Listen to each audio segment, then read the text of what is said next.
ሰላም ጤና ይስጥልኝ የአዌቱ ዜና አድማጮቻችን፣ የዕለቱን አበይት ዜናዎች እንደሚከተለው አቀርባለሁ። ቻናሉን ሰብስክራይብ በማድረግ ይጀምሩ፣ ቤተሰብም ይሁኑ። ለረጅም ዓመታት ሲራዘም የቆየው የደቡብ ሱዳን የመጀመሪያው ምርጫ ሊካሄድ ነው። በተለያዩ ጊዜያት ቀን ሲቆረጥለት የነበረውና ደቡብ ሱዳን ሀገር ሆና ከተመሰረተች ወዲህ ለመጀመሪያ ጊዜ የምታካሂደው ምርጫ በቀጣይ ዓመት ታህሳስ ላይ እንደሚደረግ የሀገሪቱ ባለስልጣናት አስታወቁ። የዓለም አገራት በዕድሜ ትንሿ የሆነችው የደቡብ ሱዳን መሪዎች ሀገሪቱ ነፃነቷን ካወጀችበት የአውሮፓውያኑ 2011 ወዲህ በምርጫ ቀርበው አያውቁም። ፕሬዚዳንቱ ሳልቫኪርን በመንበሩ ላይ ለ15 ዓመታት ቆይተዋል። በዋናው እቅድ መሰረት የሀገሪቱ አጠቃላይ ምርጫ መካሄድ የነበረበት ከ11 ዓመታት በፊት በአውሮፓውያኑ 2015 ነበር። ይሁን እንጂ በወቅቱ በነበረው የእርስ በርስ ጦርነት ምክንያት ተራዝሟል። 2018 ላይ የሰላም ስምምነት ሲፈረም የአንድነት መንግስቱ ኪር እንዲመሩት፣ ተቀናቃኛቸው ሪክ ማቻር ደግሞ ምክትላቸው እንዲሆኑ ተደርጓል። የሰላም ስምምነቱ በ2022 ላይ ምርጫ እንዲካሄድ ያለመ ቢሆንም የሀገሪቱ መሪዎች መካከል በተፈጠረው ውጥረት ምክንያት ሳይደረግ ቀርቷል። አሁንም ቢሆን በሁለቱ ፖለቲከኞች መካከል የተፈጠረው ውጥረት ምርጫው በድጋሚ እንዲራዘም ምክንያት ሊሆን ይችላል። ባለፈው ዓመት ሪክ ማቻር ከምክትል ፕሬዝዳንትነት ስልጣናቸው ተነስተው በቁጥጥር ስር ውለዋል። በግድያ፣ በሀገር ክህደት እንዲሁም በሰብአዊነት ላይ በተፈጸሙ ወንጀሎች ክስ ተመስርቶባቸዋል። ማቻር የቀረቡባቸውን ውንጀላዎች ውድቅ አድርገዋል። አሁን በዋና ከተማዋ ጁባ ውስጥ የቁም እስራት ላይ ያሉ ሲሆን ካለፈው ዓመት መጋቢት አንስቶ በተወሰኑ የሀገሪቱ አካባቢዎች ግጭት እየተካሄደ ነው። የተባበሩት መንግስታትን ጨምሮ የተለያዩ አካላት ወደ ሙሉ የእርስ በርስ ጦርነት ሊያስገባ የሚችል ግጭት በድጋሚ ሊቀሰቀስ እንደሚችል ሲያስጠነቅቁ ቆይተዋል። የኬንያ የጤና ሚኒስትር ኤደን ዱአሌ ከአወዛጋቢው የአሜሪካ ኢቦላ ለይቶ ማቆያ ማዕከል ግንባታ ጋር በተያያዘ ፍርድ ቤትን በመድፈር ጥፋተኛ ተባሉ። ባለፈው ወር የኬንያ ፍርድ ቤት በኛኙኪ ከተማ የሚገኝ የወታደራዊ ሰፈር የሚካሄደው 50 አልጋዎች ያሉት የለይቶ ማቆያ ማዕከል ግንባታ እንዲቆም ውሳኔ አስተላልፏል። ፍርድ ቤቱ ጉዳዩን መመልከት የጀመረው የመብት ተሟጋች ቡድኖች ባቀረቡት አቤቱታ የተነሳ ነው። ይሁን እንጂ የጤና ሚኒስትሩ የፍርድ ቤቱን ብይን ወደ ጎን በማለት ግንባታው እንዲቀጥል መፍቀዳቸውን ሰኞ ዕለት ዳኛው ተናግረዋል። ለዚህ ድርጊታቸው ጥፋተኛ የተባሉት የጤና ሚኒስትሩ ማክሰኞ በቀጣይ ብይን ይተላለፈባቸዋል። በለይቶ ማቆያ ማዕከሉ በዲሞክራቲክ ሪፐብሊክ ኮንጎ በተቀሰቀሰው የኢቦላ ቫይረስ የተጠረጠሩ አሜሪካውያን እንዲታከሙበት የታሰበ ነው። እቅዱ ከዋና ከተማዋ ናይሮቢ 140 ኪሎ ሜትር ርቀት ላይ በምትገኘው በኛኙኪ ቁጣና ተቃውሞ የቀሰቀሰ ሲሆን ፖሊስ ተቃዋሚዎችን ለመበተር ሲሞክር 3 ሰዎች ተገለዋል። ከሟቾቹ መካከል የ17 ዓመት ቄስ ለመሆን ህልም ያለው ተማሪ ስልቬተር ሙጊና ደንጉ አንዱ ነው። የአይን እማኞች ስልቬተር ግንባሩን በጥይት ተመቶ ህይወቱ እንዳለፈ ሲናገሩ፣ ፖሊስ የሞቱን ምክንያት ለማወቅ የአስክሬን ምርመራ ውጤት እየጠበቀ መሆኑን ለቢቢሲ ተናግሯል። መጋቢት ላይ ግንባታው እንዲቆም ለፍርድ ቤት አቤቱታ ያቀረበው ዘካቲባ ኢንስቲትዩት ስምምነቱ ከባድና የማይቀሩ አደጋዎች ለህብረተሰብ ጤና መደቀኑን አስጠንቅቋል።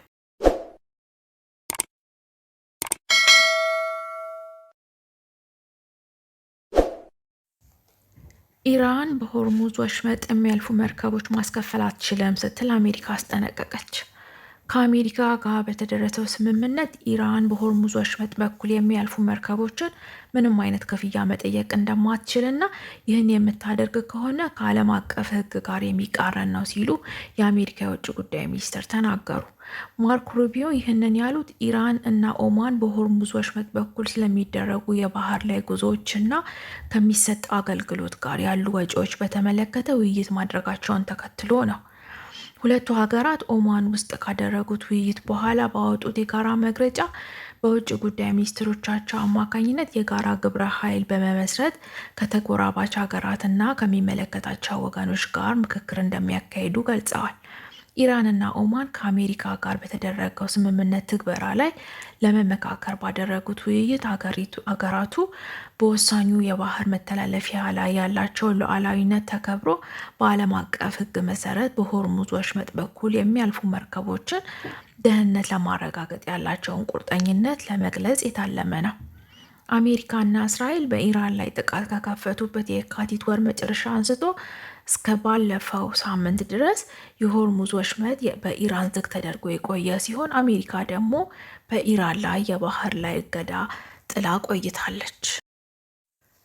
የዩናይትድ ኪንግደም ጠቅላይ ሚኒስትር ሰር ኪር ስታመር ስልጣን ለቀቁ። ሰር ኪር ስታመር ከዩናይትድ ኪንግደም ጠቅላይ ሚኒስትርነት እንዲሁም ከሌበር ፓርቲ መሪነት መልቀቃቸውን አስታወቁ። የጠቅላይ ሚኒስትሩ ጽህፈት ቤት ከሚገኝበት ዳውኒንግ ስትሪት ነምበር 10 ዛሬ በሰጡት መግለጫ ከ2 ዓመት በፊት ወደ ጠቅላይ ሚኒስትርነት መምጣታቸውን በህይወት የሚያኮራኝ ቅጽበት ነው ብለዋል። ስታመር ከባለቤታቸው ጋር ሆነው መግለጫውን ሲሰጡ ብዙዎች በጭብጨባ ድጋፋቸውን ሰጥተዋቸዋል። ባለፈው ሳምንት አንዲ በርሃም በግሬተር ማንቸስተር ምርጫን በማሸነፋቸው የሌበር ፓርቲ መሪ በመሆን ስታመር እንዲገዳደሩ መንገድ ከፍቶላቸዋል። ስታመር ወደ ፖለቲካ የገቡት የሚሊዮኖችን ህይወት በተሻለ ሁኔታ ለመለወጥ መሆኑን አስታውቀዋል።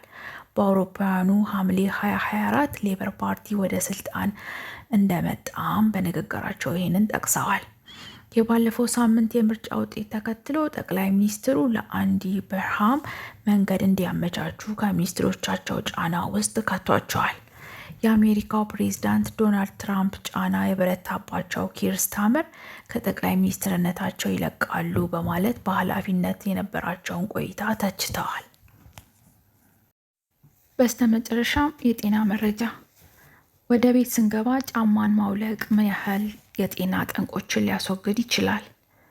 ወደ ቤቱ ሲገቡ ቀን ሙሉ በተለያዩ ቦታዎች የረገጡትን ጫማዎች አድርገው ነው ወይስ በር ላይ አውልቀው ነው የሚገቡት? በአሁኑ ጊዜ በርካታ ሰዎች ራሳቸውም ሆኑ እንግዶች ወደ ቤታቸው ሲመጡ ጫማቸውን አውልቀው እንዲገቡ ይፈልጋሉ። ለዚህም የተለያዩ ምክንያቶች አሉ። ሃይማኖታዊ፣ ባህላዊ፣ ለጨቅላ ህጻናት ጤና፣ ለንጽህና እና ለሌሎችም ምክንያቶች ይቀርባሉ። እርሶስ በቤቱም ሆነ ወደ ሌሎች ቤት ሲገቡ ጫማን የማውለቅ ልምድ ይደግፋሉ? ቤት ውስጥ ጫማን ማውለቅ ለጤና ጥቅም አለው? ጫማችን ምን ያህል የጤና ስጋት ያስከትላል ብለው ያስባሉ? ወደ ዓለም አቀፋዊ ክፍፍል ስናይ ወደ ቤት ውስጥ ሲገባ ጫማ ማድረጎ ወይም ማውለቆ የሚወሰነው እንደኖርንበት ማህበረሰብ ነው። በበርካታ የመካከለኛው ምስራቅ፣ እስያ እና የባልካን ሀገራት ጫማን ቤት ውስጥ ማድረግ እንደ ነውር ይቆጠራል። ነገር ግን በአውሮፓና በአሜሪካ እንግዳ ጫማውን እንዲያወልቅ መጠየቅ ትህትና ማጣት ተደርጎ ይወሰዳል። ጃፓን በዓለም ላይ ካሉ ሀገራት በሙሉ በጫማ ረገድ ጥብቅ ስርዓት አላት። በበርካታ ቤቶች ወደ ሳሎን ከመግባቱ በፊት ኮሪደር ያላቸው ሲሆን ጫማዎችም የመጨረሻው መዳረሻ ያስፍራ ይሆናል። እንግዳ ጫማውን ማውለቅ ከዘነጋ ወዲያውኑ ስሜትን የተቀላቀለበት ምላሽ ይሰጣሉ ሲሉ ዶክተር ፋቢዮ ግርጊ ይናገራል። በለንደን ዩኒቨርሲቲ የአንትሮፖሎጂ መምህር የሆኑት ዶክተር ፋቢዮ ወዲያውኑ ሰዎች ሊቆጧችሁ ይችላሉ፣ አይሆንም፣ ቁም፣ ጫማህን አውልቅ ይላሉ ሲሉ ያስረዳሉ። ይህ ከንጽህናና ከፍልስፍና ጋር ተያያዘ ነው። ከትምህርት አንጻር ካየነው ደጅ ማለት ንክኪ ያለው አደጋ የተሞላበት ቆሻሻና የተበከለ መሆኑን ያስረዳል። ቤት ውስጥ ደግሞ ንጹህ መሆን የምንፈልግበት ጽድት ያለ ሁኔታ እንዲኖር የምናደርግበት በመሆኑ በርካታ ሃይማኖታዊ ክንውኖች በዚህ ዙሪያ የተደራጁ ናቸው ይላሉ። በጫማዎች ላይ የተለያዩ ባክቴሪያዎች ይገኛሉ። የትኞቹ ናቸው?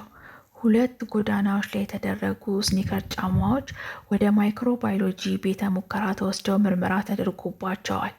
በብራይተን ዩኒቨርሲቲ ኦፍ ቤተ ሙከራ ውስጥ ተመራማሪ የሆኑት ዶክተር ሳራ ቢት ጫማዎቹን በናሙና መሰብሰቢያ ጠራርገው ለአንድ ሌሊት ያስቀመጡት።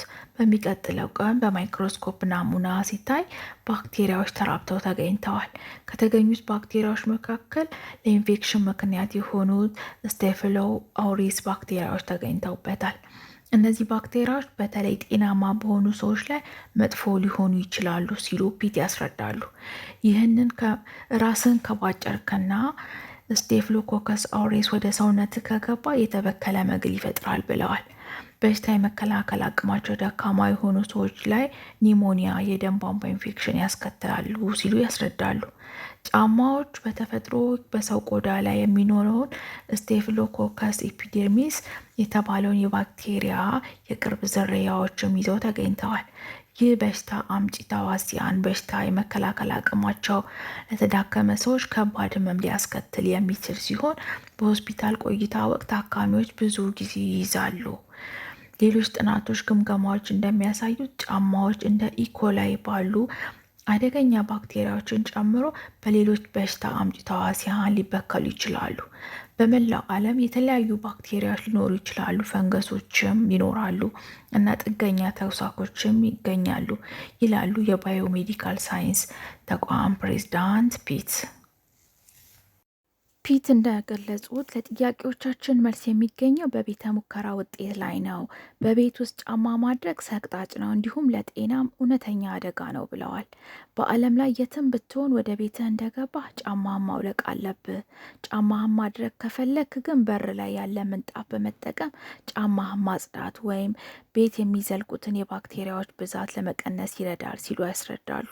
ቢያንስ ለሳምንት አንድ ጊዜ ቤቱን በደንብ ያጸዱ ይመረጣል። ይህ ምናልባት ባክቴሪያዎችን፣ አቧራንና ቆሻሻዎችን ለመከላከል በቂ ሊሆን ይችላል ብለዋል። በርካቶች ወጪ የሚያጠልቋቸውን ጫማዎች ቤት ውስጥ ፈጽሞ አያደርጉም። ከዚህ ይልቅ ደግሞ ቤት ውስጥ ብቻ የሚጠቀሙባቸው ቀለል ያሉ ጫማዎችን ለራሳቸው ሆነ ለእንግዶች አላቸው ሲሉ ገልጸዋል። ውድ አድማጮች የዕለቱ መረጃ ይህን ይመስላል። አቤቱ ዜናን ሰብስክራይብ በማድረግ ትኩስና ወቅታዊ መረጃን ያገኙ።